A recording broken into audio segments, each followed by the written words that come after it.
I visited Cuba and I brought a camera crew and some production people, and we went out and we spent 4 days shooting round the clock pretty much all around Havana. Had a fantastic experience. The people are absolutely amazing. Yeah. The chemistry, they really are. They're just incredible people. And I'm very much looking forward to everyone sharing in my joy at getting to see this incredible city. We actually have a photograph here, which we haven't shown yet. That's me. I just was walking around. This is not staged. It looks staged. I was just walking around in that ridiculous linen suit, and I came across these amazing street performers in Havana, and I started dancing with them, and we all danced together for, I think, the better part of 24 hours. And so it was really fun. Look for that. It'll be a special show we do called Conan in Cuba, Wednesday, March 4th. I think it's going to be a lot of fun.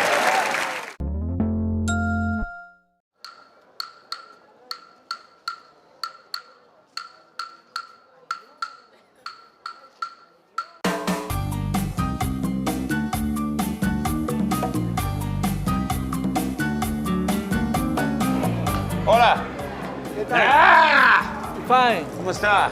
¿Cómo está? Oh, please, right through this way. We have an incredible show for you. Isn't that right, Cuban Andy? Sí.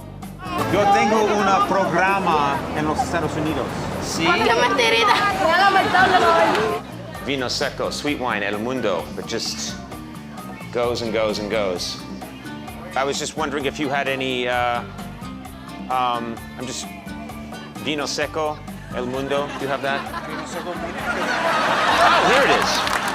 Oh, yo soy Nutella, yo soy Nutella. Hombres tienen bibliotecas. And 1, 2, 3, 5, 6, and second.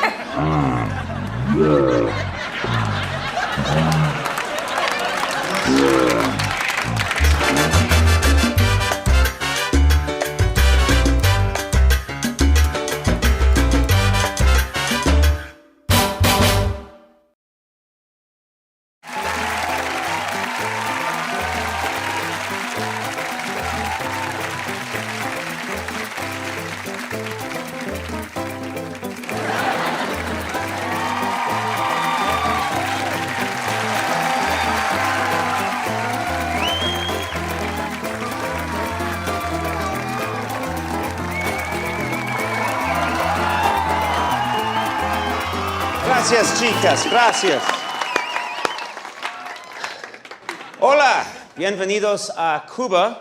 Hello. Yo soy... He's impressed. Yo soy Conan O'Brien y lo siento, pero that's all the Spanish I can really memorize. As many of you know, this is a very historic time. Relations between Cuba and the United States are finally starting to thaw. I thought this was an amazing opportunity for me to come to Cuba, talk to the people, get to know them. We have an incredible show for you. Isn't that right, Cuban Andy? Sí. Can I call you Cuban Andy? Yeah, why not? You know what? You're more agreeable than the real Andy. Used to be easy for Americans to visit Cuba. In the 1940s and 50s, it was the Las Vegas of the Caribbean. But in 1959, Fidel Castro led a revolution that toppled the dictatorship of Fulgencio Batista, which led to a U.S. economic blockade that has lasted for 53 years. Then, in December of last year, President Obama announced he wanted to normalize relations with Cuba, establish formal diplomatic ties, and, pending congressional approval, lift the embargo. Cuba is a country with many complicated social and political problems, so this process won't be easy, which is why I kept the purpose of my visit simple: to meet the people and try to make friends.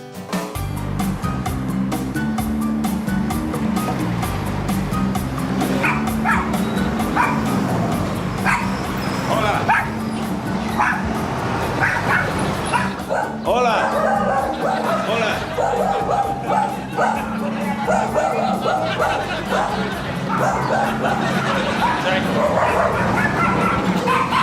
Yo soy Conan. Mi nombre es Conan. Conan O'Brien. Conan. Conan O'Brien. ¿Cómo está? That went well. Old women love me here, dogs hate me. These are everywhere. This is a Cuban payphone. As you can tell, it's pretty distinctive. It enables you to make a call and get your hair permed at the same time. The only problem is it will only call that phone. So I'm talking to that guy right now. Hola, ¿cómo está? I was a little worried that my Spanish wouldn't be good enough here in Cuba, but now I think I'll be okay. This is a mercado or market here in Cuba, pretty typical. Let's take a look. Look at this, you just don't see this anywhere else. Whole row of just one product, one brand, that's it. I don't know what this is. Vino seco, sweet wine, El Mundo, that just goes and goes and goes. Si les autoriza, pueden continuar haciéndolo. Si no, We cannot film here. Not without authorization. I think I mean, it's okay. I don't need to. I was just wondering if you had any, I'm just, Vino seco, El Mundo, do you have that? Oh, here it is. Oh, you do have it, okay.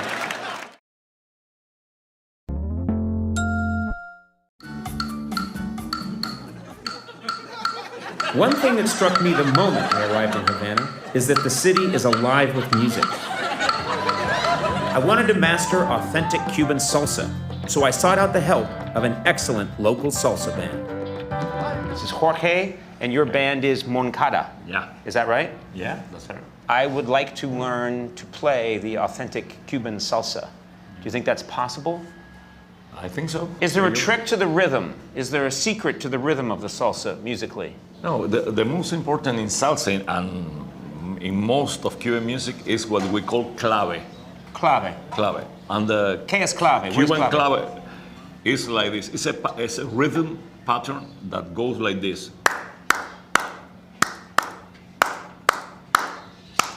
That's the secret. No.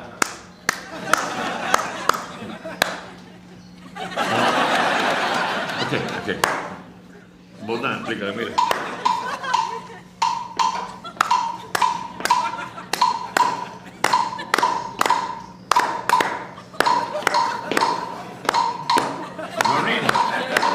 The most important thing is to have the clave inside. Have the clave in here. Yeah, when girls in Cuba are walking, they seem like being dancing. It's like being with that clave. And it's real. So you've spent a lot of time watching strange women walking in the park. That's what you're saying. You see the clave everywhere, don't you? You see the clave with the women, Yeah. the birds have the clave, dogs. Maybe you have. Killing with the band back here. Maybe you I have- always kill with the band. No, but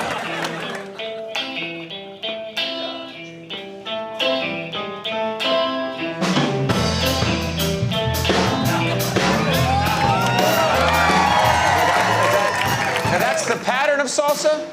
That's a little bit, but I got to work on my time.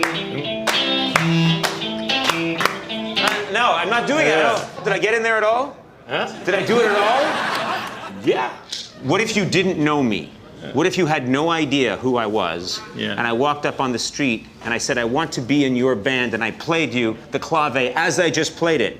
Would you hire me, or would you say no? First, I will try. We will start working, and we will get it. For sure. Wow. It's true. Okay. Okay. That was the gentlest. No. That was fantastic. You are an artist when at the you- clave and also on bullshit. Tell them, do you want me in the band? Be honest. Do you want me in the band? This is an honest man.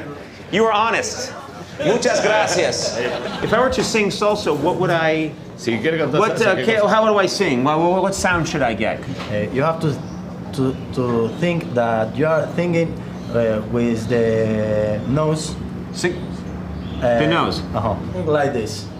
Qué manera de quererte, qué manera. I don't know the words, but I'm gonna just say. I'm gonna try. La la la la la la la. Qué manera que I'm trying to go through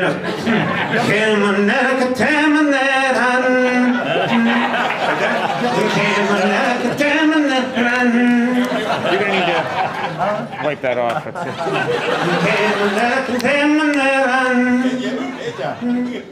Right? Good? Right. You like it? Who says he does this about everything? What are you gonna do? He's here. What are you gonna do?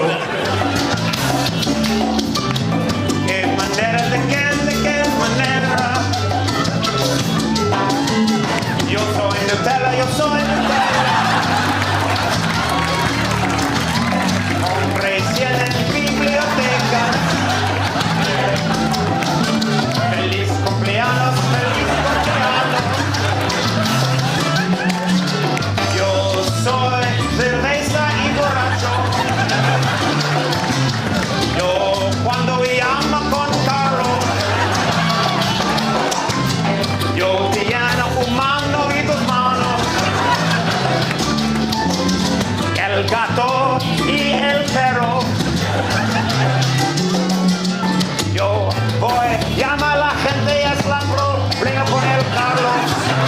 Hamburguesa, leche, mantequilla, ropa.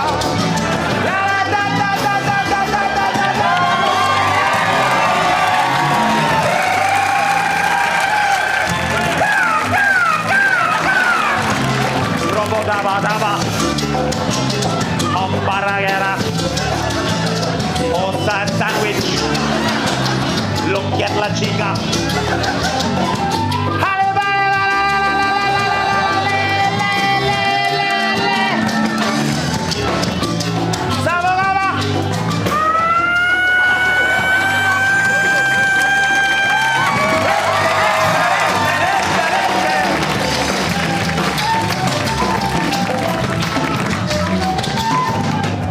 Did anyone get that down? Because that's a great. That's a hit record. What did you think of those lyrics? You like it? I love that guy.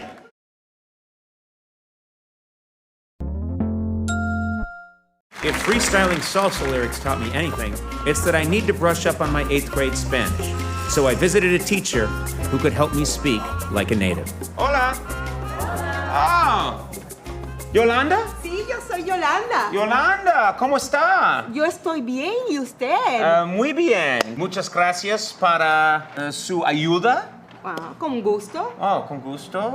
Sí. De nada. Por nada. Por nada. Yo me llamo Yolanda. ¿Cómo usted se llama? Me llamo Conan. No, no, no. Yes, that's my name. Sí, es su Conan. nombre, pero lo dijo mal. con R cigarro. Con R cigarro. No, señor. con R cigarro. Con R cigarro. What?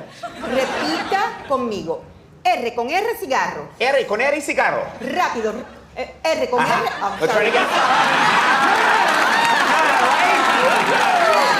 Okay. You have to take off one article of clothing. Pronuncie bien California en español. California. Muy bien, la R. California. Muy bien. California. Oh, qué bien. Pero entonces, pero no me asuste.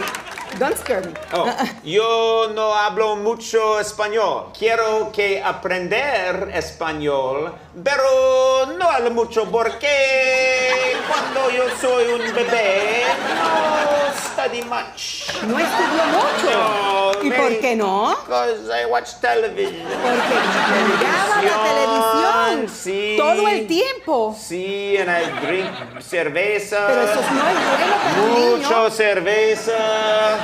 ¿Cómo se dice I am America's biggest star? Yo soy el mejor actor de Estados Unidos, de Sí. América. Sí. And Sí. how do I say don't check on that? Don't look into it. Just trust me. What's some slang that would help me here? You are convincing someone of something, Yeah. and that person disagree with you, and then you say, it's your problem. Ese es tu maletín. Ese es tu maletín. Tu maletín. Ese es tu maletín. Ese es tu maletín. Ese es tu maletín. Ese es tu maletín. It means that's your suitcase. What? Maletín is handbag or suitcase. That's your suitcase? Yes. That's what you say when you want to blow someone off? Okay, that's your yes. suitcase Ese there. es tu maletín. Yes, tu maletín. Uh-huh. Yes, tu maletín. That's your suitcase, friend. what kind of saying is that? Another tongue twister. No. Tres tristes tigres. Tres Tristes tigres. Three sad tigers. Ajá. Tres tristes tigres. Comen tres tristes tazas de trigo. Comen tres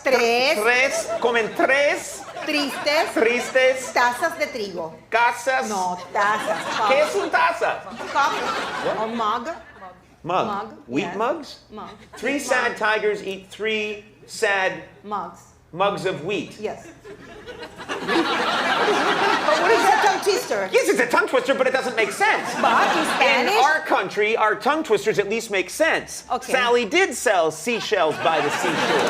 She did. That's a fact. And it's quite possible that no three sad tigers would eat mugs full of wheat. It yes, just wouldn't of happen. course. Why not? No, you must have tongue twisters that make sense. Why are they eating mugs full of wheat? Because they were hungry. But why are they sad then? They wouldn't be sad if they're getting mugs full of wheat. That's good food if you're a tiger. Maybe. No, seriously, it doesn't make sense. And that's It holding makes sense. that's No. holding a nation back. No, sir. It makes sense. You speak to me that way? Yes. Yes, you Yes. stand up to me, the greatest star in America? Oh, yes. I am Ryan Gosling. Oh, no, please. Yes, Sorry. I'm the most handsome movie star in America. Gaze into my ojos. That's eyes. Is it eyes, ojos, or is it eggs? No. Huevos is Ojos. eggs. Huevos. Yes. Stare into my huevos. Yolanda, while I'm in Cuba, there are probably several phrases I'm going to need to know that are special to me. Como se dice, hello, I am lost and badly in need of ointment. How do you say it from my bottom? Para mí, fondillo. Fondillo. Para mí, fondillo. Please don't laugh. It reoccurs. We don't know what it is. It's not eczema. How about this one? I'm not gay. I'm just on vacation. Yo no soy gay, solamente estoy de vacaciones. How about this one? Hello, I am new to Havana, and I would like to get my froyo on. Froyo on. I want to get my froyo. My froyo. Y necesito mi froyo. Froyo. Froyo. Like this. I got to get my froyo Yo on. necesito tener mi froyo. No, not froyo. Froyo. Froyo. Froyo. Froyo. The student has become the teacher. I need to get my froyo on. If you do this, see, no one. This is really big in the U.S. right now. Okay, how about this phrase? Does this freckle look precancerous to you? Mm-hmm. What? It does? Oh my God! Oh my God! That was horrifying. I just wanted to learn the phrase, but you really think that looks bad? Because I think it looks bad. No. No, It doesn't it's look- dark around the ridge. Oh. We need to get some froyo. Let's pause for Yolanda, huh? Muchas gracias. We're at the Havana Club Rum Museum. This is Gretel. Yes. Thank you for having us. This is a museum dedicated to the history of the production of rum, the making of rum here in Cuba. Exactly. Should we begin the tour? Yes, please. Follow me this way. Okay.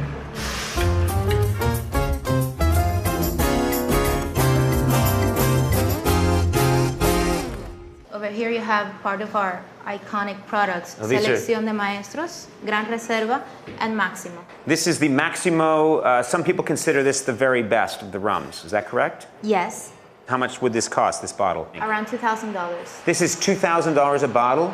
Yeah. That's incredible. Can you help me move this into my car? Will you help? Is your nightmare that a thief comes in the night and he drills a hole in the top, like Tom Cruise in Mission Impossible, and then he puts a straw down and steals it? That's something to think about, yeah. It's something for you to think about? Our rum is made with with Cuban molasses, of course. And the molasses, these honeys, are extracted from the sugarcane juice. This is fascinating. There's a part where I just get to drink rum, isn't there? Yes, at the end. We still have to learn a little bit about history. Yes, we must learn history first. And then the rum. The sugarcane juice was boiled in these boilers after it was extracted in these mills. That was interesting, but I couldn't help. Can we get someone to paint this up, please? This is very distracting during the tour. You can see this is extremely hot, boiling molasses. It's bubbling over, extremely dangerous, and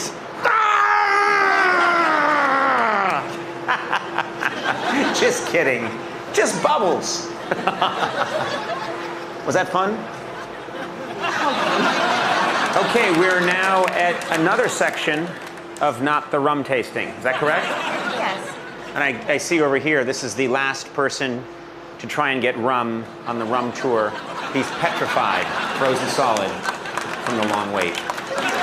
So this gets more interesting now because we're going to see how rum is made. The way you just said that, it seemed like you didn't believe it. You went, this gets more interesting now. Okay, what happens next? So this gets more interesting now. That's fantastic. That's great. What happens now? That's okay. It's okay. You know what you need? You need some rum. I'm gonna get you some rum. And now we're going to go to the bar. We're gonna go to the bar now? Yes. My God, let me just see. It's only been 8 hours. Fantastic. This is a flight of different Havana Club rums. Exactly. So we're going to start with the 3 years. This is 3 years. Yes, this one right here. The lighter the rum, the more it's used in cocktails. Exactly. So it's rare that someone would drink this straight. Well, yes. Yeah. Because it's a bit strong. It's a bit strong. Should I give it a shot? Taste it. A small shot. Yeah, it's very good. Now we're gonna get a little darker. Yes, the 7 years. It's a bit sweeter, and you're going to notice hints of vanilla in it. Yes, you're right. This is getting darker. Yes. I meant my vision, not the rum. These are 45% alcohol. This is 45% alcohol. Yes, it's a triple aged rum. That is very smooth. Yes.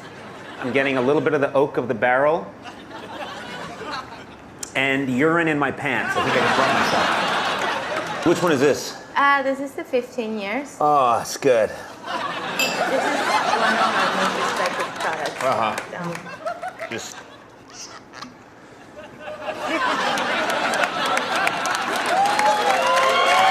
How many bottles are here? I see 12. 4. Have we met? 8 hours ago. I love Cuba. I love everybody in Cuba. I love the people. I love. Rum. Let me help you with it. Oh, these are my friends. You're not my friend. These are my friends. They stuck with me. You're not supposed to be drinking 2 at the same time. I'm Let me help you. Okay, there you go. so sorry. I come to your country. Your rum is the best rum I've ever had in my whole life. Can I stay here until the rum comes to the United States? Do you have a place I could stay? I have a doghouse. I don't care. I'll stay in your doghouse, Gretel. Would you sing to me, Gretel? Would you sing to me a Cuban song? Well, Please, Gretel. a Cuban song. Sing a song, Gretel. Okay. Guantanamera, Guajira, Guantanamera, Guantanamera, Guajira, Guantanamera.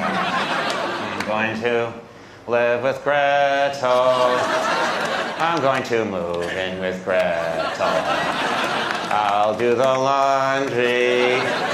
She will let me have free rum. I'll change my name to Hansel, so we'll be Hansel and Gretel. Then we will drink rum. I'll become an alcoholic. When drinking responsibly, it's always important to have a designated driver.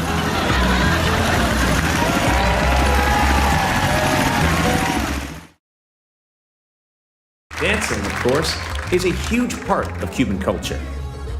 So I decided to take a lesson. Y uno, relajamos los brazos y damos un tiempo. Y un, dos, y un, dos, y un, dos, y un, dos, y un, dos, y un, vamos abajo, y un, y dos, y un, vamos arriba, y ta, uno, dos, agua, hasta abajo. Hay muchos chistes, vamos adelante. Vamos al centro. So now we will start with some couple dance. Do you know how to dance? Do I know how to dance?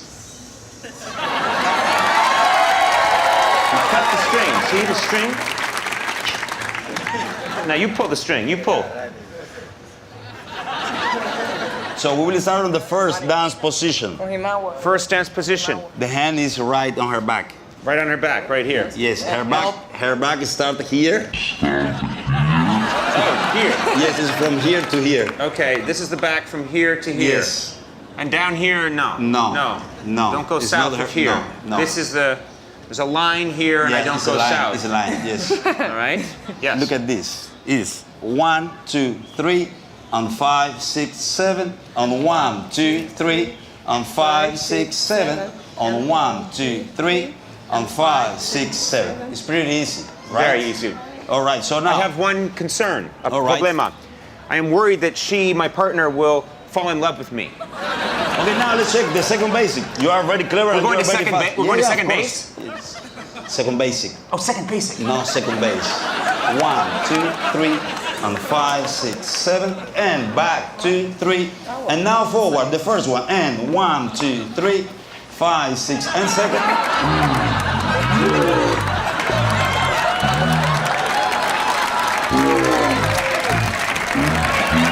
What are you looking at? I was worried about my partner. Yeah. So I looked down That's why. to see if she was okay. Yeah. And she's okay. She's okay.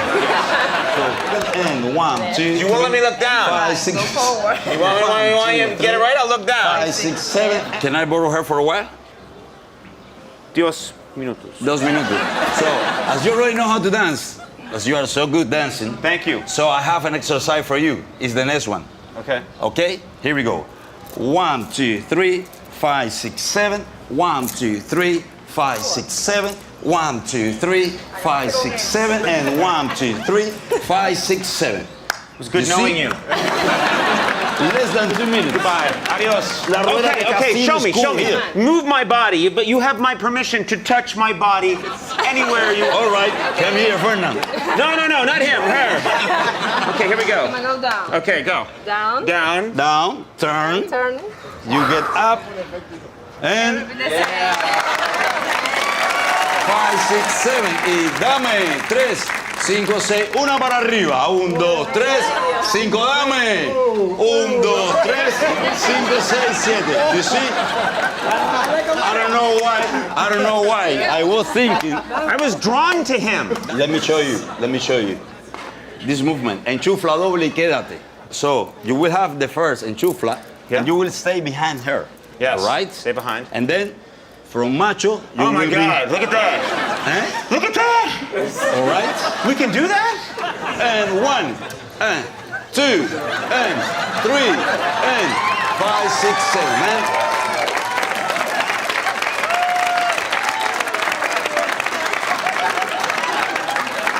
Why is he laughing? Okay, Conan, so, anything else? Yes. One quick question. I have heard about the legendary rumba. Rumba. Rumba. All right. Rumba. I have heard about the rumba. All right. Rumba, and I hear it is a very sexually charged dance. Yeah. I must learn this dance. I must learn the rumba. So, basically, we will have the song basic like 1, and 2, and 3, ah. And you know, So she's, So it's with the pelvis, it can be with the arms, it can be here. And she's covering And up. she's covering up. She's all the saying way, yes. no. No. Yeah, that's the way it goes. And 1, and 2, and 3, and katoosh. That's rumba.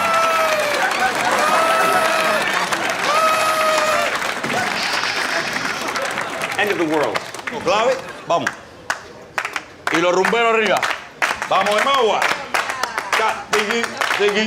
Vamos.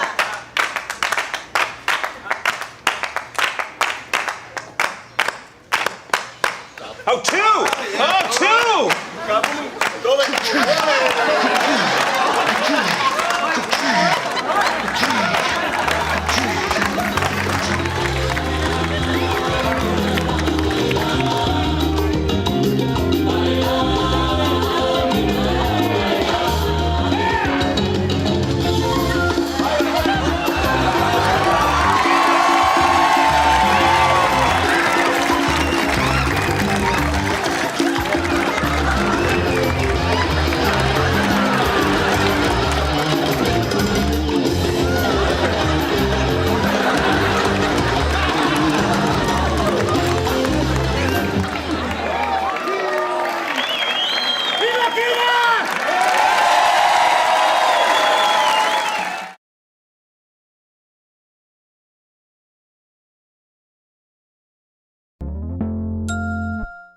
Crossing the street in Cuba is the scariest thing I've ever done.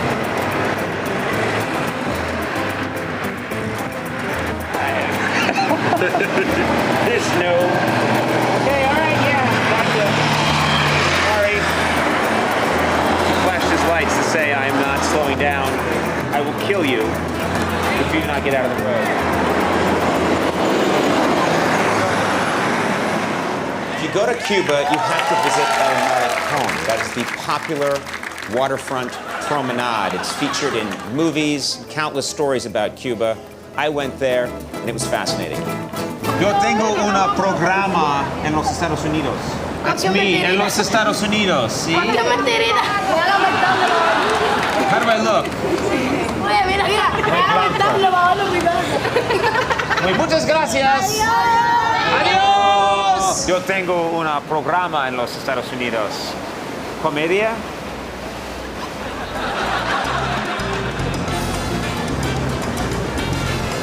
So many men in Cuba have beards that their shavings literally cover the surface of the ocean.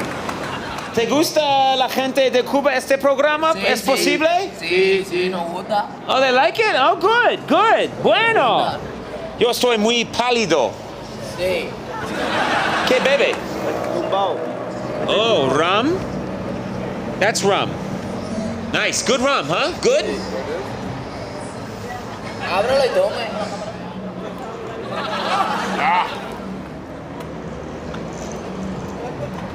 Ah, lo bueno. That's good. ¿Eh? Ah, fantástico. Bueno. ¿Qué es su nombre? Rudy, boludo. ¿Qué? Rudy. Rudy. Sí. Rudy. Give me rum in a box. Doesn't get better than this. Muchas gracias, Rudy. It's fantástico. Un cigarro. What's that? Fuma. Oh, fuma. No. Well, say fuma? What's... Probably not allowed to. How are you? Well, Rudy here just cost me every sponsor I have. I'd like to welcome my new sponsor, Ron Cube. That's rum in a box. Goes great with cigarettes. Get yours today.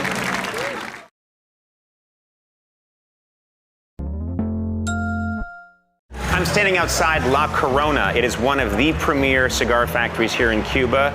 They're assembled by about 400 workers, and each one is an artist. It takes them 9 months to master the craft of making a cigar here. I'm gonna go inside and check it out. It's very cool that we get to do this. This is Daime, am I saying your name correctly? Yes, Daimi Di Furnial, so I'm the marketing and communication specialist for Habanos SA. This is La Corona. This is where they make La Corona Yes, La cigars. Corona. Yes, this is La Corona fantastic. factory. Look at that, and it's all handmade. Everything is totally by hand. Wow. And how many cigars do you think are made here a day? Around 25,000 cigars per day, of course. Is it possible for me as a gift to get 25,000 Havana cigars today to take home with me, just as a gift? No, of course not, of course not. Oh, your tone was yes, but you said no.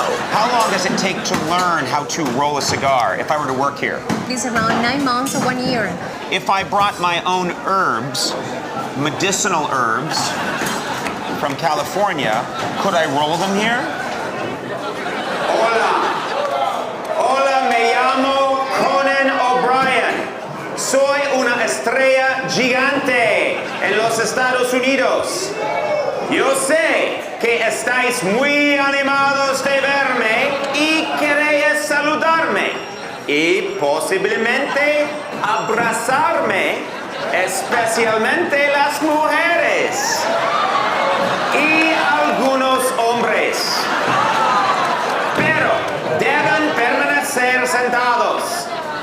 También al propietario del Pontiac Verde 1948 que está mal parqueado. I am from America and I wish to bring you as a gift our finest cigars that we make. These are White Owls. White Owl cigars. There are 5 of them. You may divide them up amongst yourselves. You want me to kiss you? Yes. Right where? Will you show me one? Thank you so much. Yeah. This is really cool. Yamilet is now going to show me how to make an authentic Cuban cigar. ¿Verdad? Okay, perfecto. La punta para acá. La punta. Vamos a tomar una hoja. This is the filler. Filler, all is filler. Seco. Seco? Para aroma. La hoja fuerte siempre debe ir al medio. Fold. I like the way you fold it. Aquí. Aquí. Rompe para acá. Oh, tear. Oh my God. Good, right? What was wrong with that? Okay.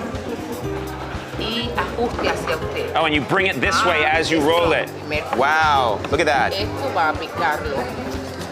Ah, I got to this stage, and I stick it right in here. Okay, muy bien. I just watched you, and I've mastered it. I can do it. We break it down the middle, okay? Oh, yeah, and then that comes off there, right? And then here, I watched you. I think that's what you did. Debe picar eso. My way is good. We got that. What? We get this. Hold it. Let's get the inspector, please. Hello, this is the inspector. Can I show you? Dice que está bien que no se prendió. What's wrong with it? No sirve. It's a cigar. No. Cubano. No. No. Congratulations! No. I had a baby. No? She's now inspecting that cigar. You don't like that one? No? I had a girlfriend that used this on me, and she was not happy. Actually, it was a little more like. Wow.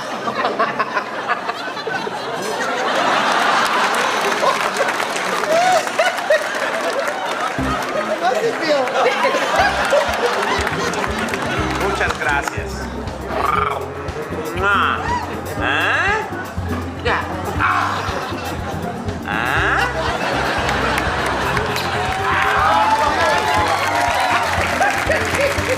Thank you very much. It's only been a few days, but I've already grown very fond of Cuba. And I think the feeling is mutual.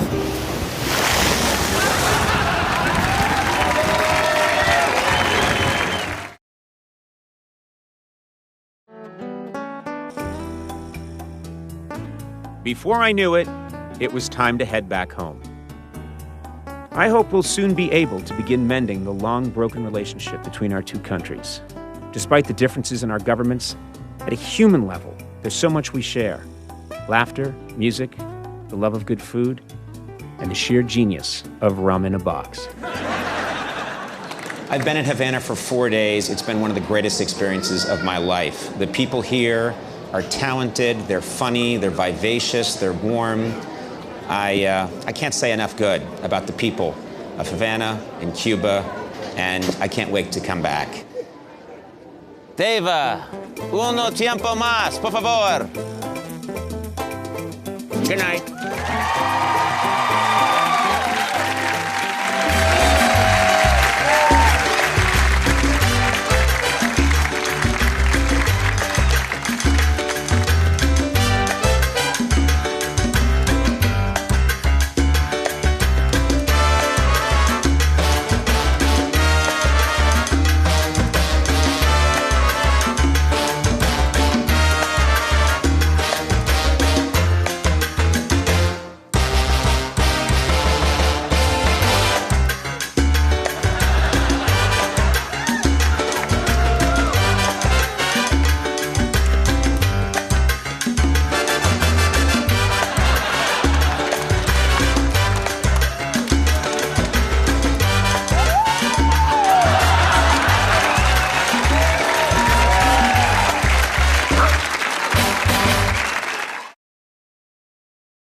restaurants in Cuba are owned by the government.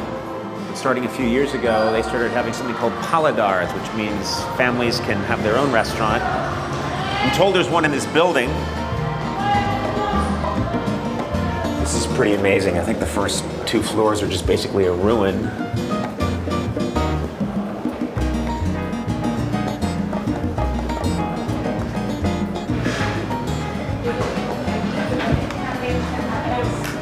All right, this is Enrique Nunez. And Enrique, this is your paladar, is that right? That's right. Thank you so much for having me. No, Muchas gracias. It's my pleasure. I was born and I raised in this building. Wait a minute, you were born and raised in this building? Yes. That's fantastic. Yes. Is that a cat out there that's yelling? Yeah, cats. But what the heck? Who threw a plate? Did They're someone playing baseball. That's baseball? Yeah. Goodness. I love the sounds. No, it was a home run. Oh, that was a home run? Yes. Yeah. Yes, absolutely, yeah. Well, I think they hit the cat because that's quiet now. El gato es muerte. Funny in any language. We have our mojitos. Can we look around? Is that Yeah, okay? sure. Can you show me? Yeah, These people over here, I guess that's Jesus on the left. Is that correct? Yes, you're right. Jesus. That's Cristo. And you know who this guy? It's Carlos Marx. Wait, Jesus Christ, and this is Karl Marx. Yes. That's incredible. Yes. Because I don't think Marx was a big fan of religion. Oh my goodness, Beyonce? Yes. Oh, Beyonce Jay-Z. was here, and Jay-Z. Yeah. Kevin Spacey right there. Yes. Naomi. Okay. Shirt unbuttoned a little too low, Kevin Spacey. Oh, is this Gerard Depardieu? Yes, exactly. That guy's insane. He's the one that smashed the first 2 floors of the building. It looked fine before he showed up. And there's Jack Nicholson. Yeah. Wearing sunglasses in a paladar at night. Oh my God, Rob Schneider. Rob Schneider. So I'm literally the last celebrity to come here.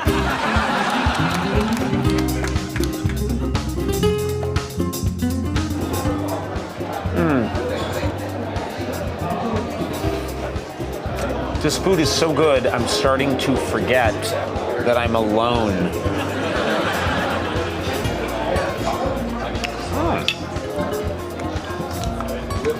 Rum. Enrique, I want to thank you. Your paladar is the best. This was an authentic Cuban experience. Thank you. The food was magnificent. Your hospitality, fantastic. You have pictures here of many stars, but I think it's time that you had a photograph of the biggest star of them all. We're just going to put it right there. You leave that up. I'm coming back in a year to see if it's still there. Do not throw it out. What's the problem? Problema? Yeah, I think that, yeah, you can be in that picture. Yeah. He's going to throw it out.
All restaurants in Cuba are owned by the government.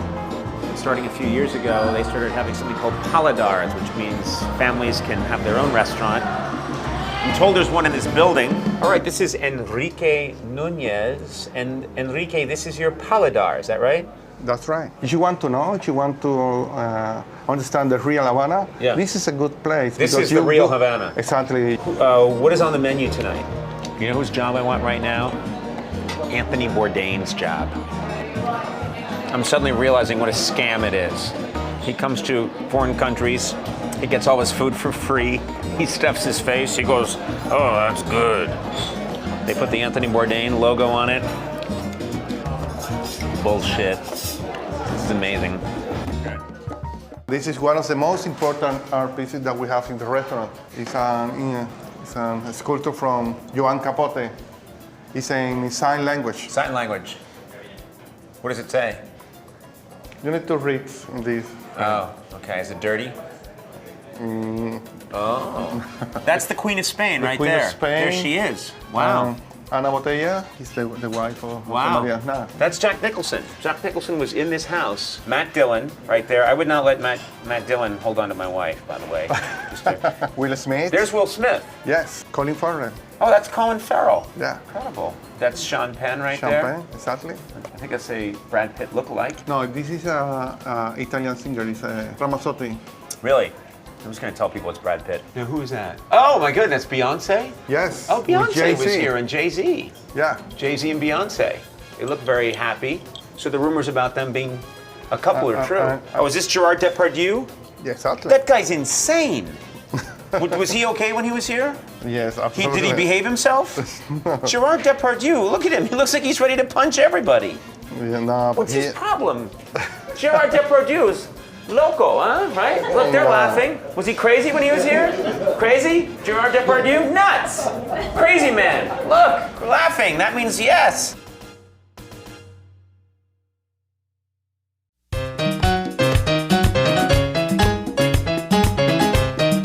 Hola, ¿cómo está? Yo no sé.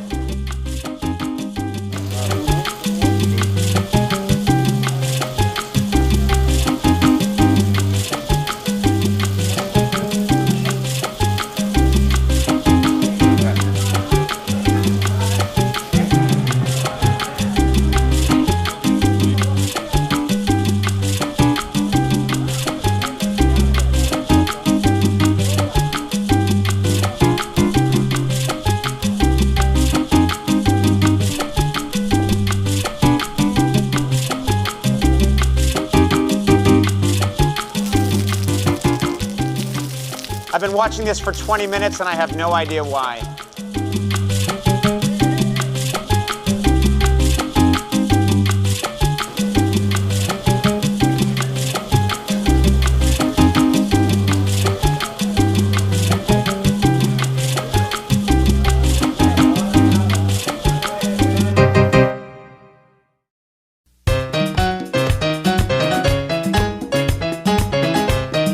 Hey, check it out. My sunscreen has arrived. That'll take me through 2 days and then we'll get the next shipment. Check this out. This is the crazy thing about Cuba. I don't know if this car has been abandoned for 10 years or if it's the newest car off the assembly line. This could be their Tesla. I have no idea. It's charging right now. Crossing the street in Cuba is the scariest thing I've ever done. Yo tengo un programa en los Estados Unidos. Comedia. That's me. Try and make people act silly, and I try and make people laugh. That's what I do. Okay, those guys not so sure my show is the right fit for Cuba, but it takes time sometimes, you know, to wear people down, beat them into submission so that they like the show.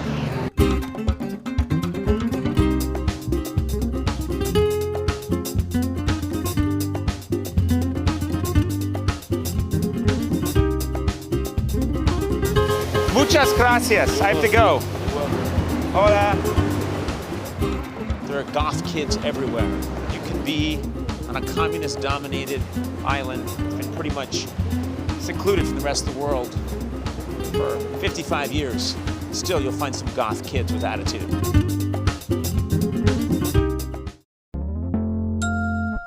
We did an episode of the show in Cuba, and the weird thing is it aired everywhere except Cuba. Well, think about it. For good reason, most U.S. television programs are officially banned in that country. They have a tight lid on what can be seen. Check out this footage that someone shot and then smuggled out of the country of Cuba. This is all real. Take a look.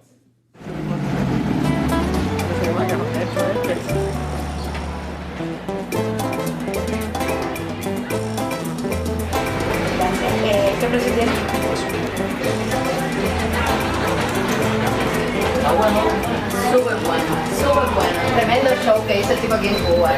Él es el showman, comediante más famoso de Estados Unidos ahora mismo. El tipo tiene un programa hace más de 20 años, hace 30 años.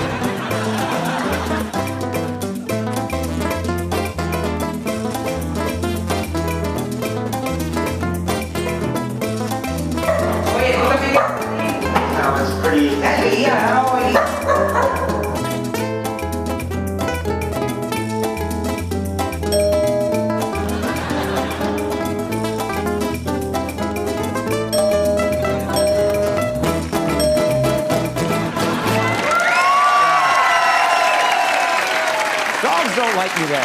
The dogs in Cuba do not like me.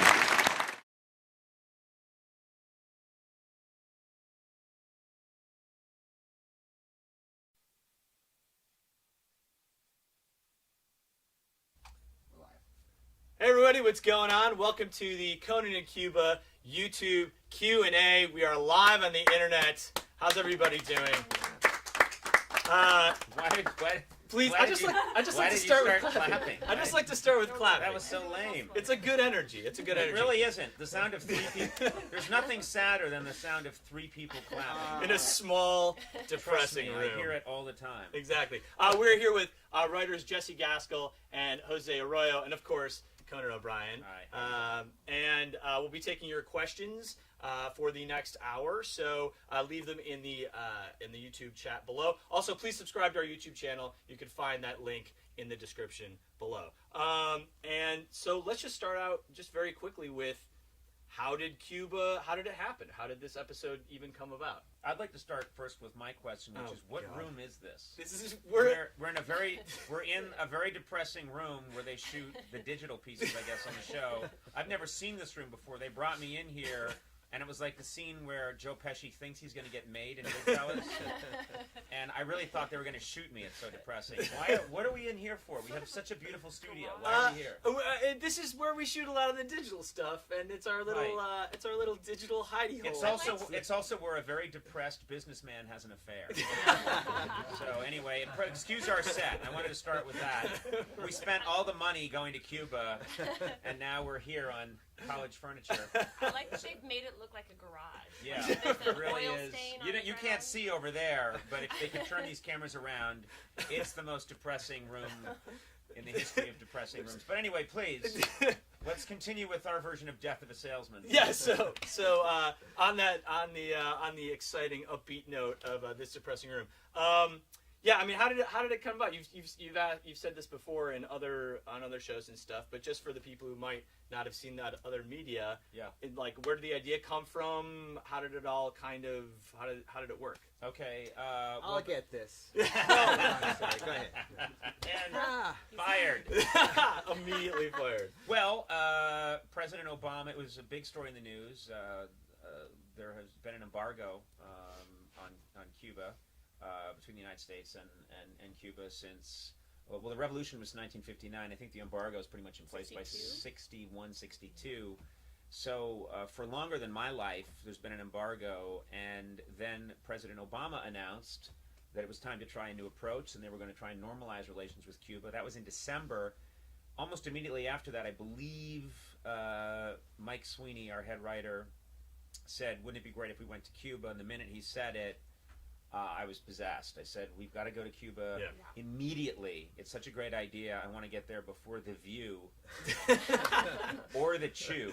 And we knew that Wheel of Fortune... The Chew already went. The Chew. The Chew went. We knew that Wheel of Fortune was going to go. We knew that all these... And I wanted to get there first. And so we were possessed. So a small group of us began working on it. How to make this happen, and we found a producer who does some work with European production companies in Cuba, and he's based in Vancouver, and he said that he could help us and he knew how to do it. Awesome. And his name's Michael Pacino. I was going to say Cimino, but that's the director. Pacino, the Godfather. So anyway, he helped us. We went in 2 waves. We brought Jose Arroyo and we brought Jesse Gaskell because they are both not only excellent writers, very funny writer-producers, but they also are fluent in Spanish. And we thought you guys would be naturals, and you were. You terrific, made amazing contributions, and you deserve a lot of credit you'll never get.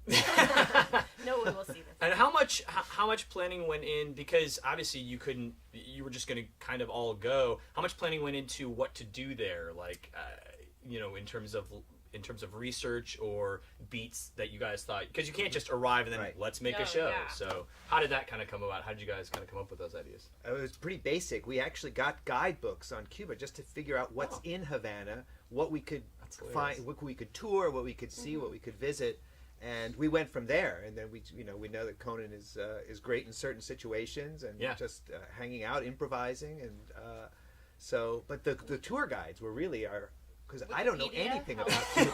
Wikipedia? Wikipedia. Wow. Thank you, Wikipedia. You guys actually went on Wikipedia. Oh, sure. That's hilarious. Yeah. That's amazing. Yeah. Well, we pitched a ton of ideas, and it was a lot of it too was just based on how do we get permission to film in certain places, because that wasn't. I mean, they're not really set up. It's not LA where everyone offers film permits. Right. So there were just specific things that we thought of that ended up not working out because there's no possible way to film a baseball game or something. But. Right. So we also wanted to kind of run and gun. We wanted to stay under the radar. So we didn't want to be too conspicuous. So I thought we rolled into sites pretty quickly and we shot. People were very unself-conscious. They were very gracious. That's great. I think that comes across in the special. And we basically just went through a list and we chose what were the things people watching right now could probably figure out.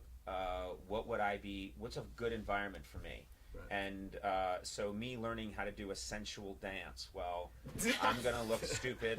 That should be funny. Sadly, it is funny. Me trying to sing is funny. There were just certain things we knew would be a safe bet. But we also had this agenda from the beginning, which is we didn't want this. I obviously do a lot of remotes where the emphasis is on pure 100% comedy. We wanted this to have a sensitivity and a sweetness to it. Right. So we did not pick solely for hard-hitting comedy. We did not want to be snarky, and we really wanted to respect the people and the culture. And I think we achieved that goal. That's a thing that I've heard. A lot of the feedback today has been people noticing that it's funny, but not at the expense of anybody there. Yes. The joke is, I'm more comfortable when the joke is on me. And I think we achieved that. Yeah, I think so too. And actually, Jose Limonchi asked, how do you feel, looking back now, do you feel honored that you were the first kind of host to go there, or like now that the episode is out and people are enjoying it and the feedback is great? Well, I don't think honored's the right word, because that would imply that I was asked by the government to go. And I'm sure they would have asked anyone else. So it wasn't an honor so much as I feel lucky. I feel lucky that we had the idea and that I have the team that can pull it off quickly. I mean, Jeff Ross, our executive producer, was masterful at jumping on it right away. Mike Sweeney, our head writer, was amazing. I've got terrific writers here that all threw in ideas. Jesse and Jose got the tone immediately. They're very sensitive to it. And Jason Chalemi deserves a big shout out. He is the guy that makes things happen on the ground. He is like the robot we send in first. The drone. He's the people in curling that sort of grease the ice. He greases the ice. He's the robot that goes in, to the fire and sees, can a human withstand this? And Jason Chalemi was, as always, heroic. I mean, Jason, I think, started with me as an intern back in the 90s, and he's been with me ever since, and he is a hero.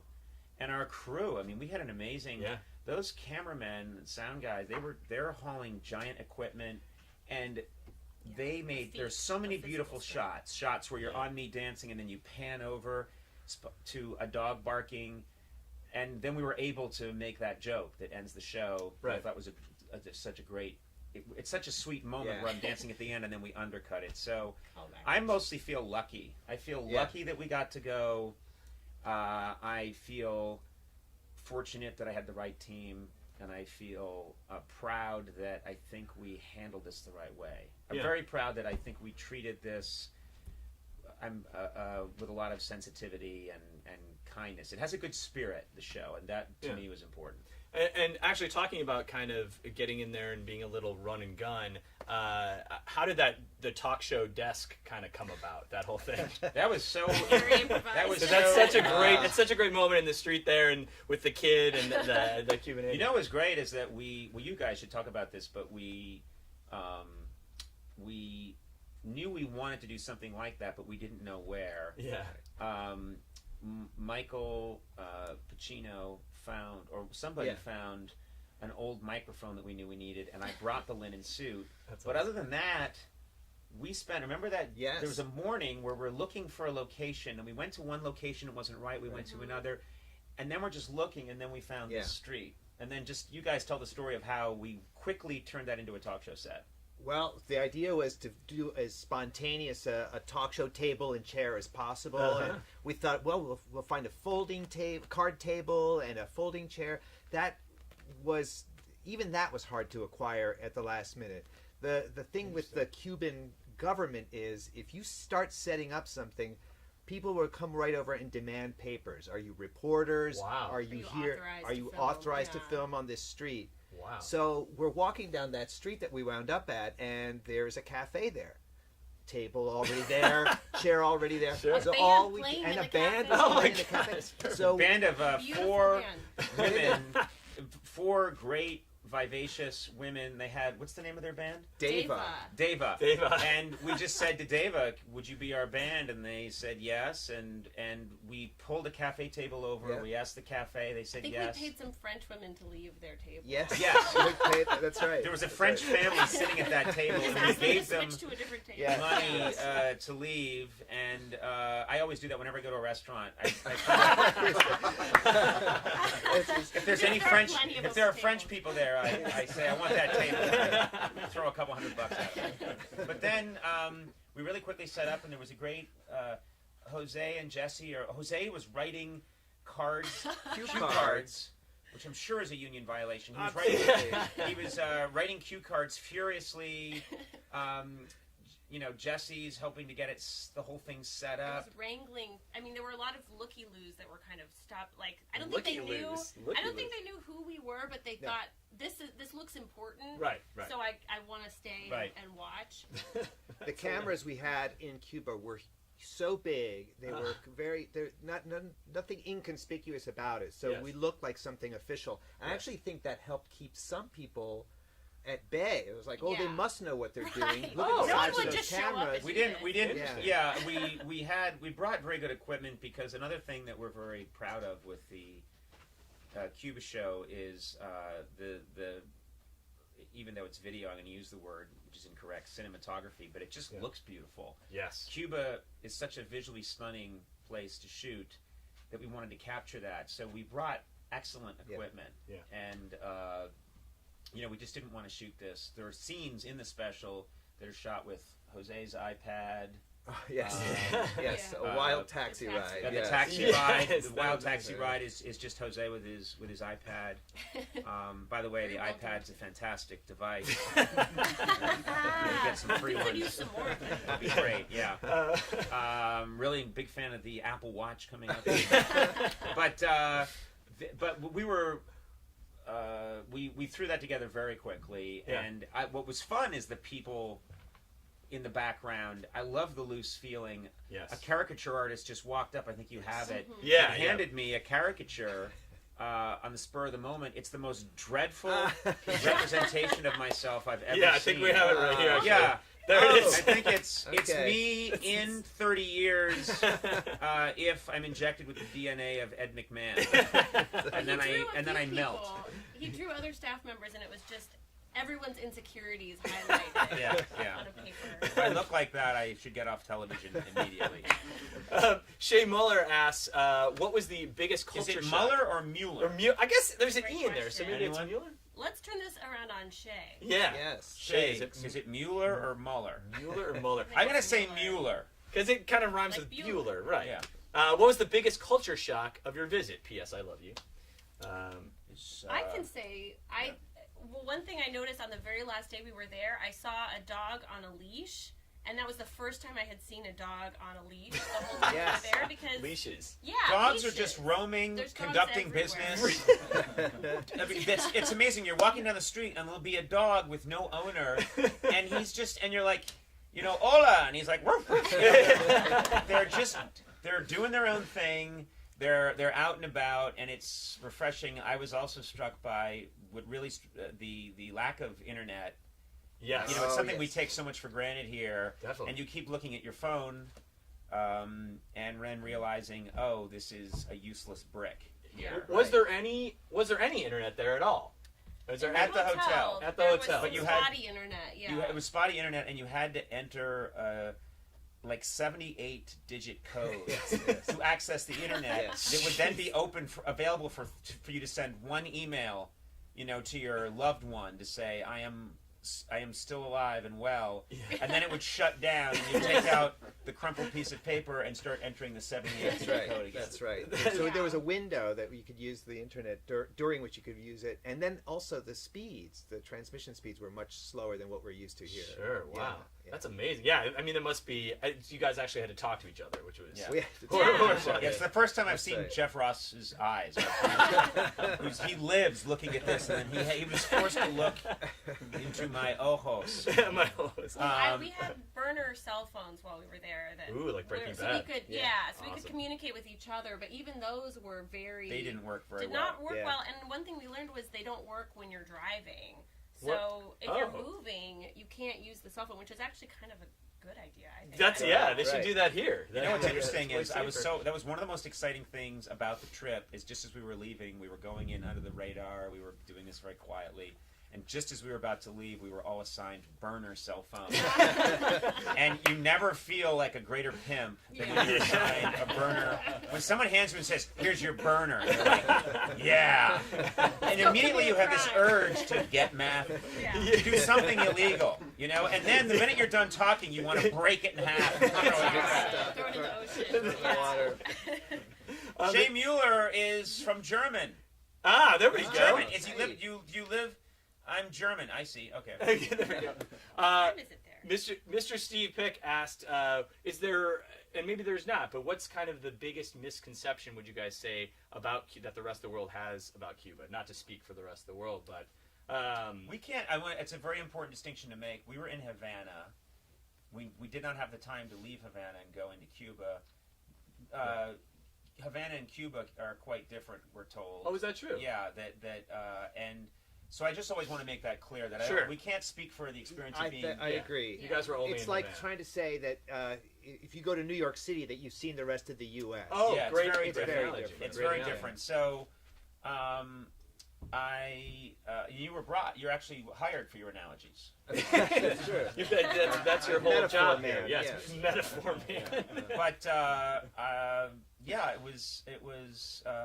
What was the question? I was just saying, in terms of a misconception, so you guys kind of really only saw Havana, which is like, to use Pretty metaphor set up man's for tourists, metaphor. too. Yes, Yeah. I It's think very touristy. one of the things is America has been sort of locked out of Cuba. Yeah. So there's this feeling that it's an island lost in time. I think that's a misconception Right. because Interesting. they're steadily visited by Canadian tourists, European tourists, South American tourists. Right. So they're getting a lot of they're getting a lot of contact with the outside world, just not with Americans. Ah, that's an excellent point. And so, was there a pressure while you were there, because you were only there for such a limited time and you knew you were kind of going to do a show, to shoot everything, or did you guys get to have a little fun and go out to restaurants or experience any of like the nightlife? Like, what was that like? Like we Uh, did have fun from the hours of 12 to 4 a.m. Okay. And then It is, yeah. and then 4:30 a.m. immediately back to shooting. We did, we did. I think myself less. I think I knew I had to be on camera You're on every day. lockdown, yeah. So I would go. I was impressed with how quickly we started shooting. Yeah. We thought, we don't know how long we're going to be here, and we don't know if someone's going to stop us at some point, and we're going to be asked to leave. Right.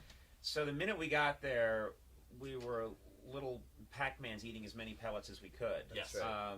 Old reference, look it up.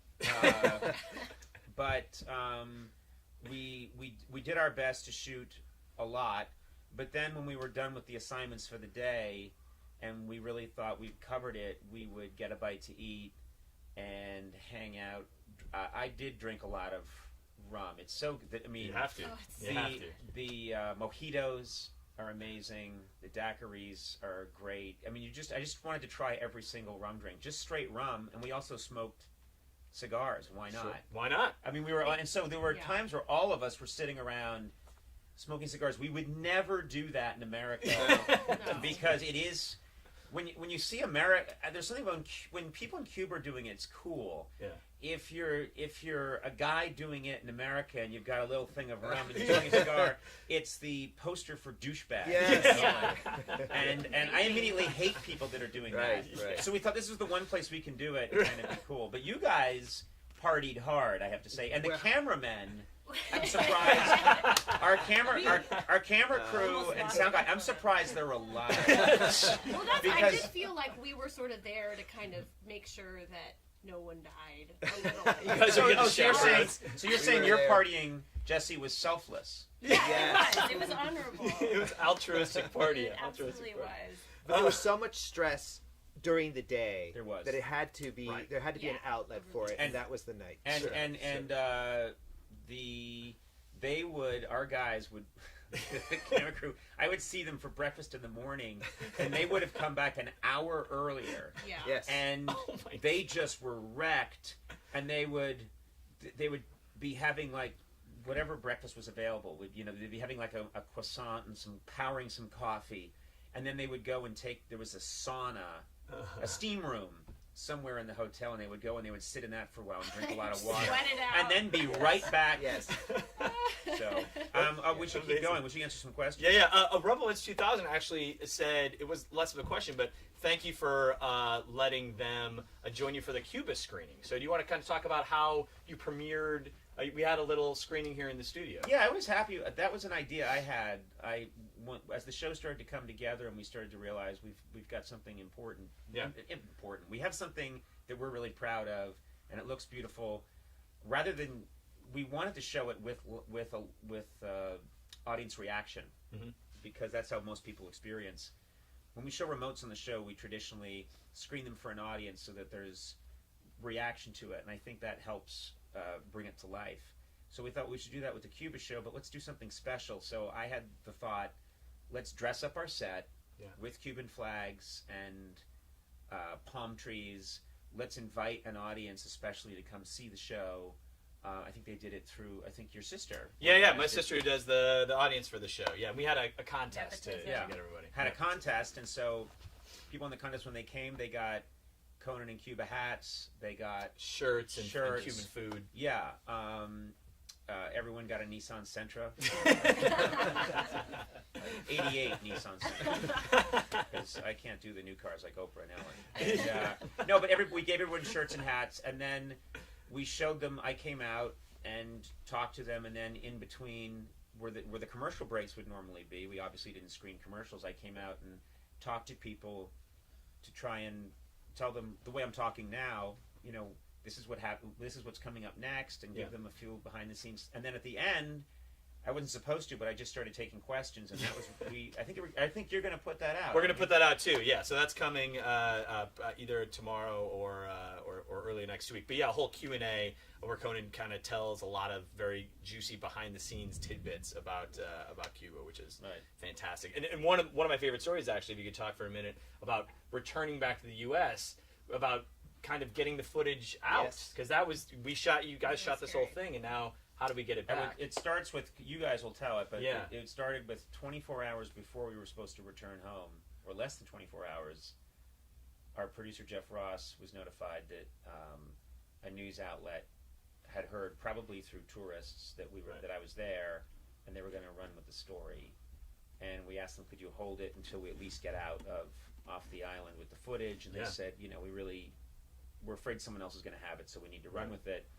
And we were nervous that, okay, it's going to now be out. It was Deadline Hollywood, and it's going to get around, and it did become news that it was at the same time of the as the SNL 40th anniversary, so we were hoping that was getting so much press that no one would really notice it. But it did get some press, and then we decided we'd make copies. Yes, we split up. Wow! So we put it's like Mission Impossible. This is crazy. Well, yeah, we had them in cartridges that came off the cameras, and then we backed those up on portable drives and and also on laptops, so that if some of the stuff got stopped by customs, that at least maybe some of the others would get through. Sure. Well, and the crew had gone through. They went back through Toronto, and they had all the actual SD cards and the camera equipment. So they're walking through with 2 professional cameras and 15 cases of camera equipment. Yeah. And customs immediately pulled them over and were like, "What are you doing? Why did you have authorization from the State Department to go there? Wow. Oh Why did God. you go through Canada? That sounds really shady." That's crazy. And Yeah. so The they third were degree. interviewed for, I think, half an hour before They really got they interrogated. finally. Jeez. I think how they got out of it was they produced a letter showing that they were working with Conan O'Brien, and then suddenly the customs guys were like, "Oh, what's he like?" And then it was all fine. A lot of Hey, fans. could he sign something? How do I A get lot of some- fans in Canada. So thank you, Canada. There we go. Made in America asks, Conan, what went through your head when the taxi door suddenly opened? That was a real moment. I'm in the cab, and Jose was next to me. Our driver was laughing maniacally.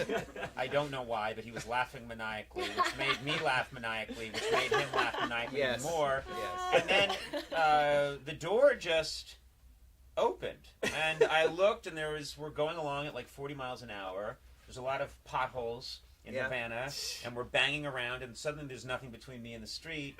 And I just looked, and I just, I didn't panic or anything. I just was like, oh, and I reached over, and I just shut the door, and then realized there's no seatbelts. That's another thing. Yeah. Whoa. None of the cars have seatbelts. And a lot of the cars that you saw in the special are from the 40s, 50s. They just don't have seatbelts. They haven't installed them since. And this car had no seatbelts, so it was just one of those things where if I'd been leaning against the door, I just would have rolled out. But I did, and then you can see, he starts laughing. Yeah. I just say, hey, I was almost killed. Guy laughing. You just shooting it all with So a... the iPad's shaking. Yeah.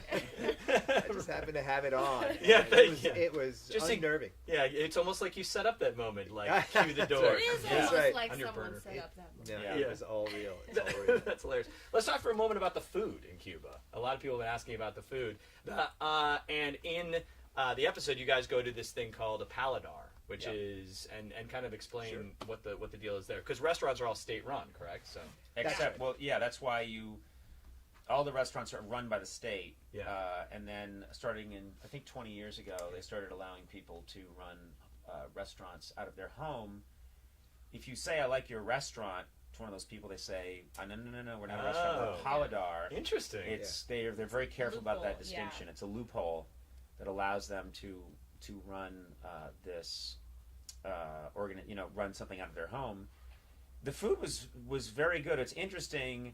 When people think Cuban food, they probably think of what you might get in Miami. Sure. But I think it's very different, because I think there's different.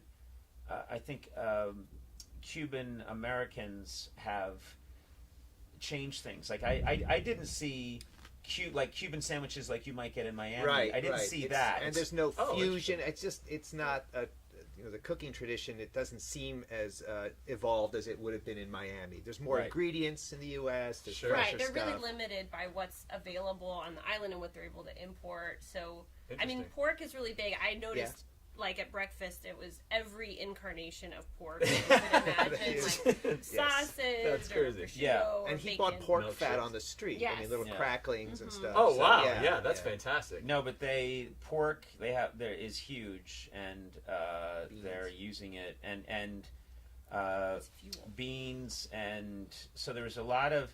It was very good, really good fish. Yes, fresh. And we went to 2 paladars. One of them is featured in the show. We went to another one the next night, and both meals were really good. And you know, you're having rum with everything. Which There we I have go. to say, like, it Exactly. that helps. Smooth the whole It thing doesn't out. help my alcoholism. Shanna Lewis says, Conan, please do 6 hours a night on CNN. It's a great moment. That's the next step, I think. Exactly. I looked into it. The pay isn't great. Is there any? I know obviously we went to Finland and now we've been to Cuba. Are there any particular places that you would want to go next? A lot of people have been asking. Is there anything out there? I mean, this is a special circumstance. Clearly. This was a special. I mean, this will have its own flavor because a country that this was so ripe, this was so perfect, and I really think it was important that it happened. That we do this in this one moment of time. Yes. But I love travel. Over the years, for a while through NBC, we went to Finland. Yeah. I shot in Germany. I was in Cologne, and I shot there. I've loved Ireland. And Ireland. Yep.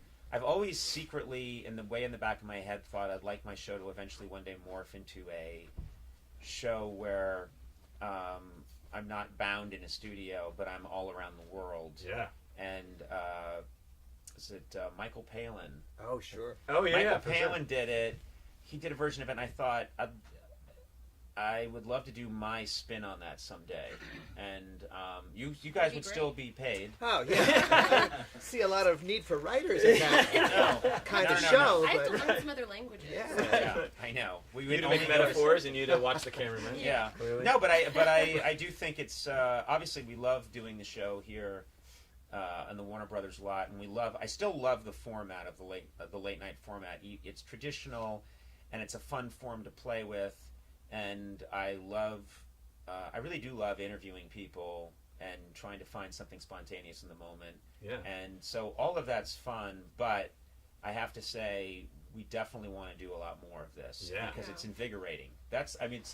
Everybody on staff, not just for the show, but the whole digital department, you guys, everyone's been so jazzed by the experience, so hyped up about it and excited that I think it's led to a lot of ancillary creativity. For sure, absolutely. And along those lines too, please go to teamcoco.com/Cuba. There's behind the scenes videos of stuff that didn't make it into the show, and just these guys all hanging out. Recipes. Yeah. There's puzzles. There's puzzles, mazes. You can. There's a Where's Waldo? Exactly. We actually stole. We don't have the rights to. Edgar Shu asks, Coney, did you bring back any vino secco? Did you guys bring back any souvenirs or any of that stuff? Or I mean, I have to say, I did one thing. I think you see it for a second, but there's a place where I'm looking at books. It looks like a flea market. Oh yeah. Someone was selling Cuban badges from the past. Wow. I bought two policemen's badges that look like they're from the 40s or 50s, awesome. and they say, Havana, Cuba. And then I bought one badge that says Habana Inspector de Autobus, like bus inspector. Yeah, that's right. And I love the idea of having an authentic, it looked like a 1950s badge that a bus inspector would wear in Cuba. And I don't know what a bus inspector... That's a post you could aspire to. Yeah. So You're slowly working your way to bus inspector. Yeah. And I gave one of them to my son, and I bought some jewelry. So they had someone was selling this really neat jewelry that is made. It's reproductions of coins from before the Revolution. Whoa! And cool. So I bought something for my wife, and I bought something for my daughter. That's fantastic. And I just bought a lot of real estate. I'm now the third largest landowner in Cuba. Did you guys bring anything back? Well, there's $100 limit. Like you can bring cigars back, but there's $100 limit. Okay. And the same for rum, alcohol and tobacco combined. And before, I guess when people used to try to bring cigars back into the U.S., they would just take the price tags off and say, "Hey, this costs less than $100." 10 cents. But now they're easing that up on that, and you can bring no one some. really asked. No one asked exactly, but Jesse bought a mule. Yeah, I was wondering about that in your office. And then I got a mule to smuggle my mule. A mule. We had been looking at souvenirs throughout the trip and really wanted to buy some, and then never really had time until the last day. There were like at 6:45 we went out and had 15 minutes because all the stores were closing at 7. So it was like supermarket sweep, and we were just trying to go through. And I ended up buying like 20 magnets, and that was all I got. Really. Then it erased my iPod, and then it was terrible, and all the film was erased because of all the magnets you bought. Yes. So ruined. What if all the magnets you bought weren't even special to Cuba? They just say Cincinnati. They say Cincinnati Rock. A lot of Nicolas Cage Prius magnets. taxi. Racket 25 asks, did any of the people on the street recognize you? It must have been nice to kind of walk around and be anonymous for a while. Horrifying. What a horrifying look at how regular people live. Despised. No. I mean, there are other tourists. You said there are other tourists there, obviously. Tourists. Yeah. Tourists from other countries. Yeah. Knew who I was. Cubans seem blissfully ignorant. That's right. But you were stopped by They don't people. know what they don't want to know. You were stopped by someone who remembered you from the Finland remote. That's right. Wow. Holy crap. Yeah. There were a good number of international, Czechoslovakian people or Czech Republic, and we would ask how they had seen the show, and it was all online, which was cool. That's cool. A lot. It was very gratifying how many people from different cultures, different countries would recognize me and say, "Oh no, we watch the show all the time." Awesome. Through this medium, which I love. You know, I think it's great that it's just nice for people to see your work. But I also would just get stopped by people that, I'm 6'4.5" with orange hair. I look like a strange bird has gotten loose. So there were people that wanted to stop me in Cuba just to see, how do you stay alive? Are you a real human being? More medical questions than anything else there. And dumb question, but I mean, would you guys love to go back? I mean, since you didn't get time to really do much and explore. Yeah, definitely. Sure. That's been a big theme of my life, is I'm always going to cool places, but I have to work the whole time. Right. And I would like to get outside Havana. I would love to see. Yeah. I'm fascinated to drive around and really see more of the island of Cuba. And a lot of it sugarcane fields and from what I hear, beautiful beaches. So it's said to be some of the best beaches in the Caribbean. So I would love to see that. Yeah, absolutely. And you kind of make this point in the episode, but. In terms of how much do you think the U.S. coming in will change the look of Cuba, or do you think? I mean, you kind of mentioned that they're welcoming that. The people are welcoming. The people are anxious for economic. Yeah.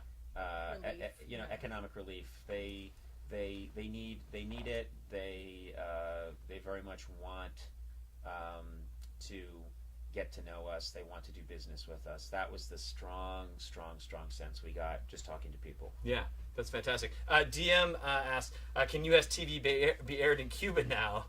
Did you do anything there to promote this? There's nothing we can. We're going to do something cool. Why don't you say what we're going to do? Well, there's talk about the jump drive. Well, we don't know. We're talking about. We may get a chance to have our episode aired on Cuban television. We're looking into it. One thing we learned while we were there is that the way that a lot of people watch TV is they get jump drives with like a terabyte of television from the U.S. Terabyte's a computer term. Oh, and then got it.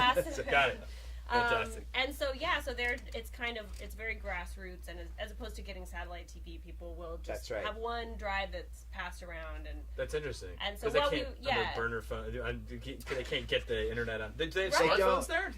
Some people do. I saw some iPhones, but internet access is severely restricted by the you government. have to go to pretty much an internet cafe, a government-run one, and you pay a high price and for them. And you can only look at certain sites. Exactly. So I'm sure that there's a severe. There's a restriction. Yeah, they're obviously they're interested. The government has a pretty strict control, I think, people can see and not see. Absolutely. So that's something else that would be nice to see change. Absolutely. And that's opening up. Netflix announced that it would start streaming to Cuba. Although I don't know if people can watch it, but the people who have access can watch it. I mean, it's still, but I think that's going to spread. They can finally catch up on Orange is the New Black. Yes. Ivan, I don't even know how to say that last name. Ivan what do you think? Cool Jack. Cool Jack? I'm going to say Cool Yak. Cool Yak. How many takes did it get for you to cross this road? Oh, that was real time. That was kind of in real time, but I was waiting for a while and couldn't get across, and then noticed the cameraman was filming me, and that's when I started. But it's next to impossible to cross the road, and when I finally do, it was a little like pulling off a death-defying act. And I love and that they do driver not, that almost sped up. Yeah, I think they get government credits if they hit if they hit an American crossing the street. Yes. No, he just thought I was a flamingo. Right. But yeah, that was what I loved is all the good moments in the show, and almost every moment in the show is completely real. It's organic. Yes. We didn't set things up.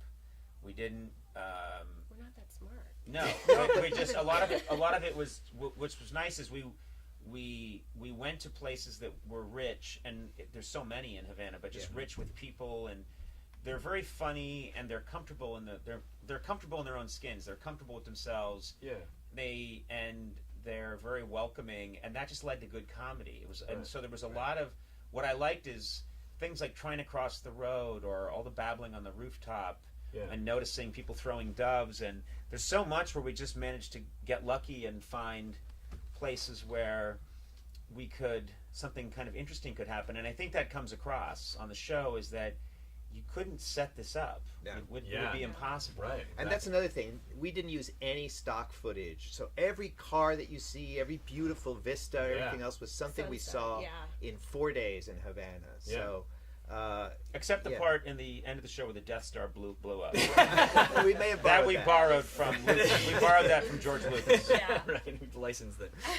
What was something and kind of moving forward? Like, do you think that this experience has kind of changed the way you'll shoot remotes, or kind of do you think it'll give you license to do more of this kind of genuine? I don't think it. I mean, first of all, or was it a time and a place? Our remotes have always been. Yeah, very. I mean, if you look at even the ones we've done recently, going to the spa was right. That's the two of us, and we going through and experiencing those things. All those people are real. Right. There is, I think.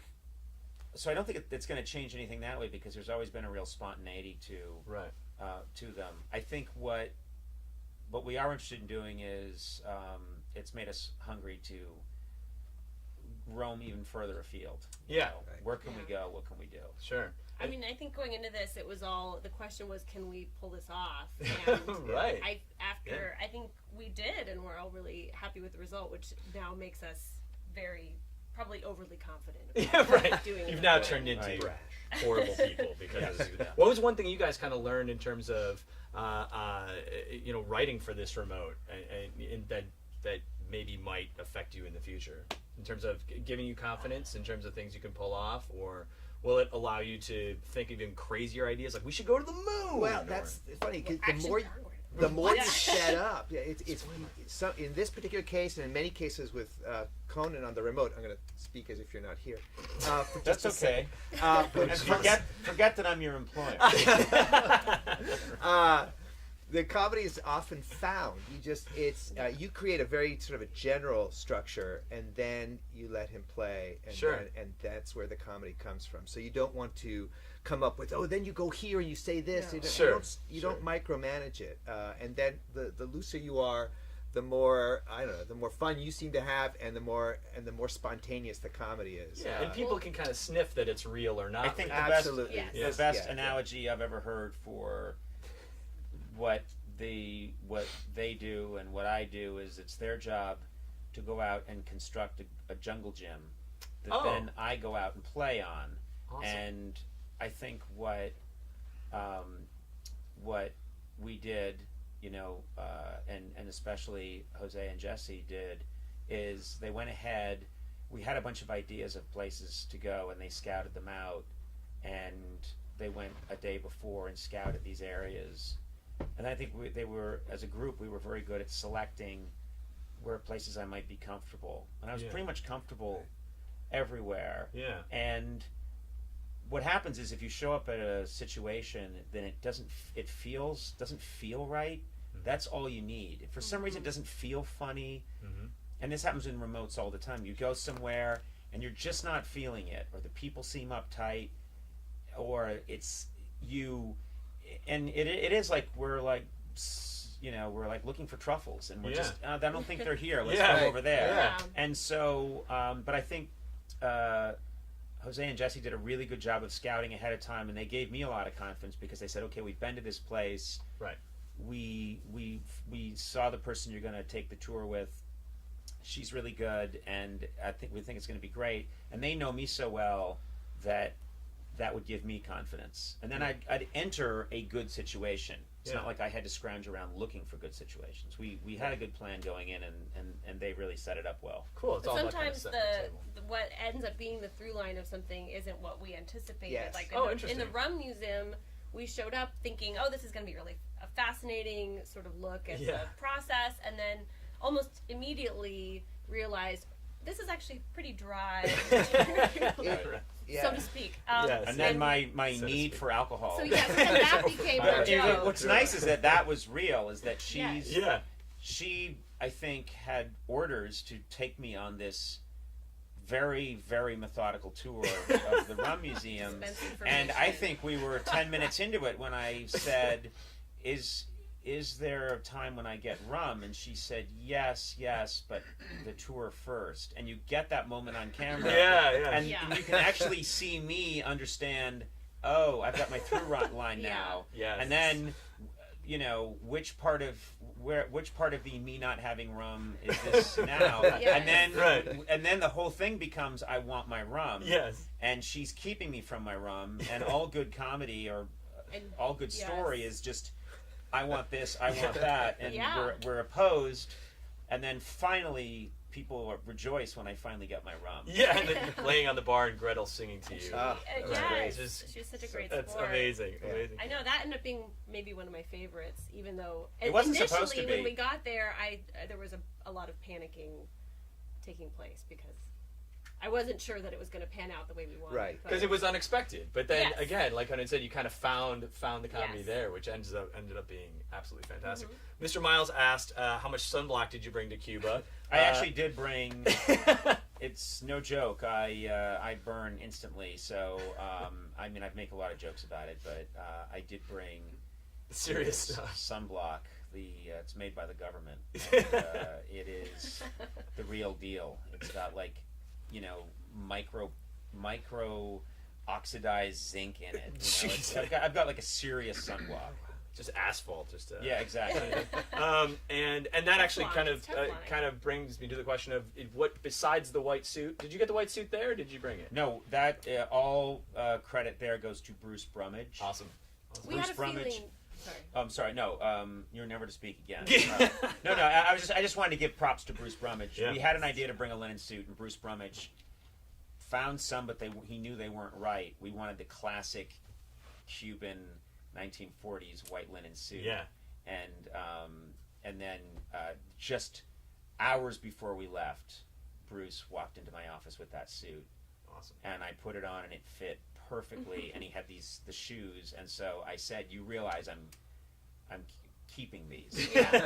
I'm buying them, and I'm keeping them. I don't know." I just want to wear that suit, but I'm sorry, I cut you off. Go ahead. No. I was just going to say that we had a feeling we wouldn't be able to fit you in Cuban suits. That was exactly. Yeah, I look like Pee Wee Herman. Yeah. I think we actually have a great photo of him dancing. Oh, here, there I am. There he is dancing there. Yeah. You I'm see the actually on my toes. On the toes. That's great.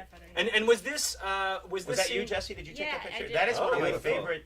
Well, I pictures snapped a ever. ton, and luckily. But I mean, in got that moment, it's perfect. I'm in this sort of Michael Jackson on my crazy. toes, which is something I can't do. So I don't know how that happened. That's awesome. And then was that parade? Was that something you guys came upon, or you knew? Yes. Yeah. They That's just amazing. wandered. That's They came insane. through on stilts. Yeah. That's and crazy. all I need to do is like, oh, here I go. You were And then at I'm- stilt level. We We had just wrapped taping on the street, and there was this touristy area where these stilt walkers go by, and it just happened. We just happened to dovetail right at the time when they were starting to parade Yes. around, and so he.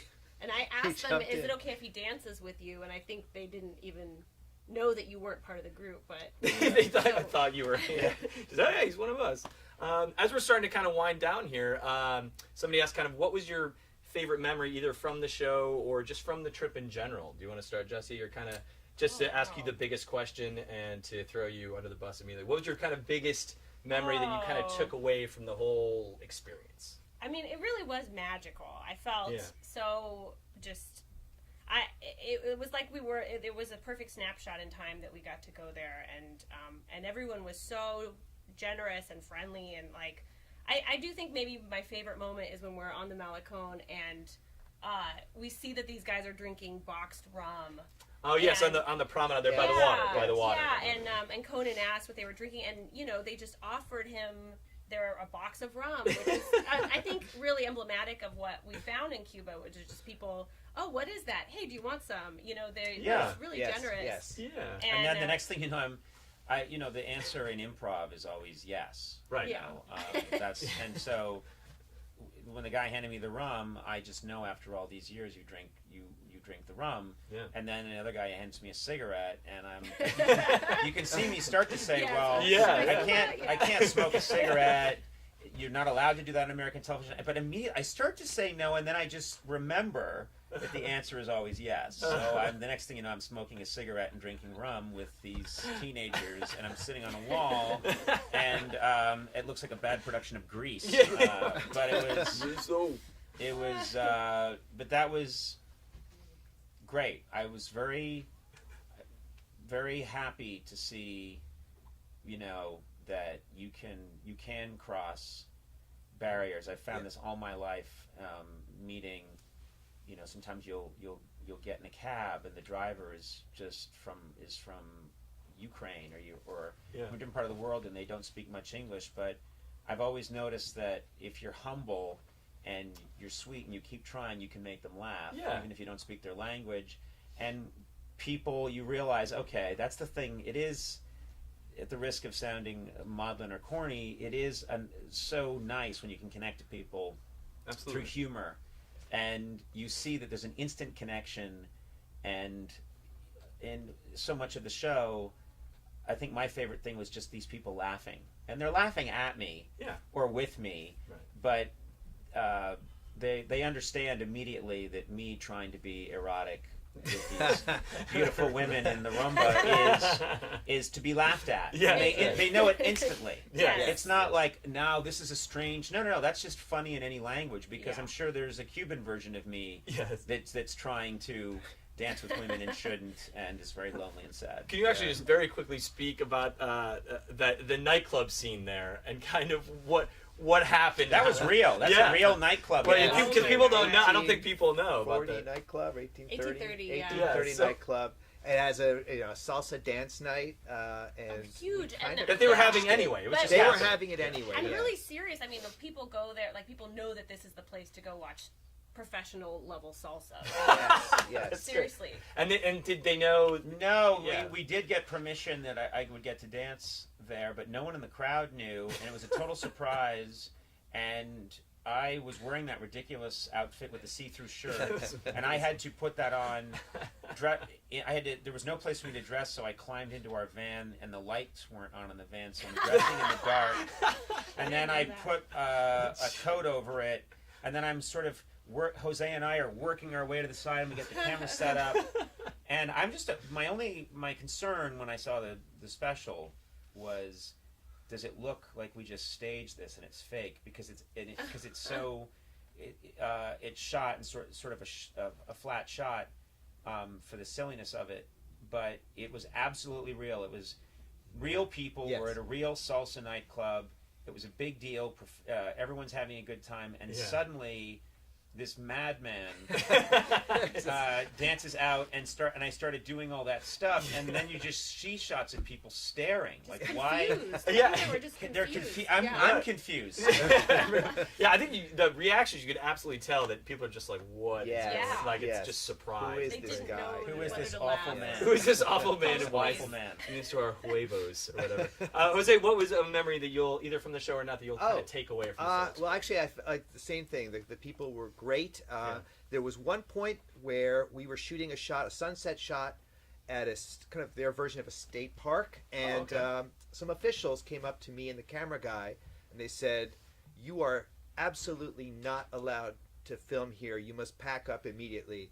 And I'm a coward, so I go, "All right, James, turn off the camera." And James goes, 5 more minutes. And I went, 5 more minutes? And the guy goes, all right.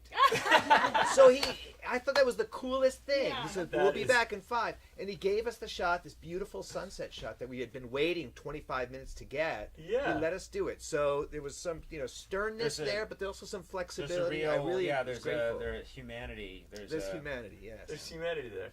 And then Conan, I mean, and honestly, we've spoken a lot today about things you'll remember, but is there a specific kind of moment in time that when you look back on this in a year, 2 years, 5 years, they'll be like, oh, that was a certain memory of this kind of whole trip? Wow, it's hard to say if there's one. Because you're in such there's not. I mean, it's just hard to say there's one. But my favorite thing about my job and in general, and about travel, and then when you combine the two, is that it's nice to be somebody else. Mm-hmm. And there are moments where, I'm in a linen suit and I'm dancing with a street performers, and I'm in Havana, and I kind of look at the tapestry of my life and think, why is this happening? I don't know, but I'm not going to question it. And so I like those moments where I've been transformed into another person, and there's about 30 of those in the special, and those are the things I'm hungry for. I'm like a shark. I'm always hungry for the next moment where I'm like in Finland. I remember when we were shooting in Finland, and I was on a dog sled by myself, and I was being shot from a distance, but I'm on a dog sled by myself, and at one point I passed the camera crew, and I'm just going across the tundra in the Arctic Circle on a dog sled wearing a big fur coat. And I'm just looking around, and I'm realizing this is my life right now. And I'm alone. Yeah. And there was a time I was shooting a remote with Mr. T years and years ago. It was a late night show, and we thought of a bit where Mr. T is driving me in a open convertible, a Rolls Royce with no top, the top down. And Mr. T's driving me, and I'm in the passenger seat, and we're trying to get this shot. And so they told Mr. T, just drive along for a while, and we'll get the shot set up, and then you can turn around and drive back. And as Mr. T is driving, he's driving for quite a while. I get really tired, and I fall asleep. And then I passed out cold.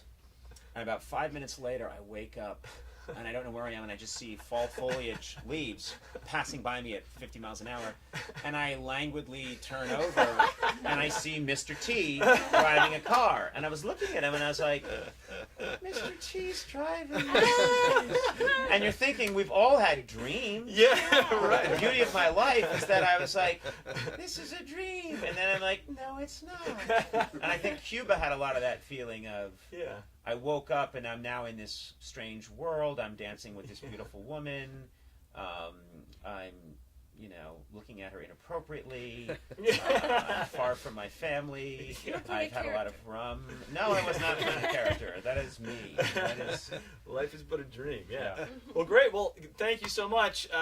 This has been amazing. Thank you guys for joining us. Thank you. Sorry about the set. Sorry about the set. Can we get a better set? Or is this just... Well, this is probably as good as it's ever going to get.